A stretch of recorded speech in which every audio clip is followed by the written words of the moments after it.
Hi friends, Empuraan movie ഇറങ്ങിയ ടൈമിൽ എല്ലാവരും കുറേ അധികം കേട്ട പേരാണ് ബിൽക്കിസ് ബാനുവിൻ്റേത്.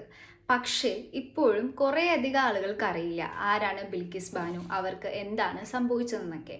അപ്പോൾ ഇന്നത്തെ വീഡിയോയിൽ ഞാൻ ആരാണ് ബിൽക്കിസ് ബാനു എന്നും അതേപോലെ തന്നെ അവർക്ക് എന്താണ് പറ്റിയതെന്നും അവരെ ആക്രമിച്ച കുറ്റവാളികൾക്ക് എന്ത് ശിക്ഷ കിട്ടി എന്നൊക്കെയാണ് നമ്മൾ പറയാൻ പോകുന്നത്. 2002 മാർച്ച് മാസം, അതായത് ഗുജറാത്ത് കലാപം നടക്കുന്ന സമയത്ത് ബിൽക്കിസ് ബാനുവിന് 21 വയസ്സായിരുന്നു.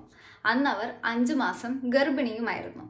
അന്ന് വരെ ഒരേ കുടുംബം പോലെ താമസിച്ചിരുന്ന ആളുകൾ ആ പ്രദേശത്തുള്ള 60ഓളം മുസ്ലിം കുടുംബങ്ങളെ ആക്രമിക്കുകയും അവരുടെ വീടുകൾ അഗ്നിക്ക് ഇരയാക്കുകയും ചെയ്തു. ബിൽക്കിസ് ബാനുവിന്റെ വീടും ആക്രമണത്തിന് ഇരയായി. ആ ഒരു ജീവൻ രക്ഷയ്ക്കായുള്ള ഓട്ടത്തിനിടയിൽ അവരുടെ മുന്നിലേക്ക് ഒരു കൂട്ടം ആളുകൾ ആക്രമണത്തിനായി എത്തി.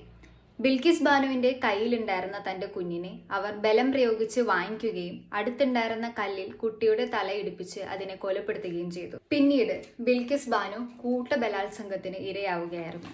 താനൊരു ഗർഭിണിയാണ് എന്നുള്ള പരിഗണന പോലും അവർക്ക് നൽകിയില്ല. അതുകൂടാതെ ബിൽക്കിസ് ബാനുവിന്റെ കുടുംബത്തിലെ 14 പേരെ ഈ കുറ്റവാളികൾ പീഡിപ്പിക്കുകയും ബലാത്സംഗപ്പെടുത്തുകയും വെട്ടിക്കൊലപ്പെടുത്തുകയും ചെയ്തു. ആക്രമണത്തിൽ ബിൽക്കിസ് ബാനുവും മരിച്ചു എന്നാണ് അവർ കരുതിയിരുന്നത്.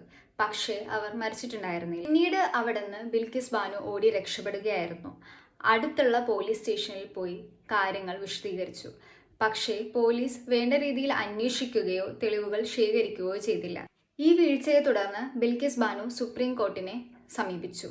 കോടതി ഗുജറാത്തിൽ നിന്ന് വിചാരണ മഹാരാഷ്ട്രയിലേക്ക് മാറ്റി. അന്വേഷണത്തിന് ശേഷം CBIയുടെ പ്രത്യേക സംഘം കുറ്റവാളികൾക്ക് വധശിക്ഷ നൽകണം എന്നാണ് ആവശ്യപ്പെട്ടത്. 2008 മുംബൈയിലെ സ്പെഷ്യൽ കോടതി കുറ്റവാളികൾക്ക് ജീവപര്യന്ത തടവ് വിധിച്ചു. 2017 ബോംബെ ഹൈക്കോടതി ആ വിധി ശരിവെക്കുകയും ചെയ്തു. അങ്ങനെ 15 വർഷം നീണ്ടു നിന്ന പോരാട്ടത്തിനൊടുവിലാണ് കുറ്റവാളികൾക്ക് ശിക്ഷ ലഭിച്ചത്. അങ്ങനെയിരിക്കെ ഓഗസ്റ്റ് 15 സ്വാതന്ത്ര്യത്തിന്റെ 75ാം വാർഷികത്തിൽ, അതായത് 2022 ഗുജറാത്ത് ഹൈക്കോടതി കുറ്റവാളികളുടെ നല്ല നടപ്പിന്റെ പേരിൽ അവരെ വെറുതെ വിട്ടു. ഇതിനുശേഷം ബിൽക്കിസ് ബാനു വീണ്ടും പോരാട്ടം തുടങ്ങി. ശിക്ഷാ ഇളവ് റദ്ദാക്കണം എന്നാവശ്യപ്പെട്ടുകൊണ്ട് ബിൽക്കിസ് ബാനു സുപ്രീം കോടതിയെ സമീപിച്ചു. ഒടുവിൽ പ്രതികളെ വെറുതെ വിട്ടയച്ചുകൊണ്ടുള്ള ഗുജറാത്ത് ഹൈക്കോടതിയുടെ വിധി സുപ്രീം കോടതി റദ്ദാക്കി. അതുകൂടാതെ 2 ആഴ്ചക്കുള്ളിൽ പ്രതികൾ എല്ലാവരും ജയിലിൽ തിരിച്ചെത്തണം എന്ന് വിധി എഴുതുകയും ചെയ്തു.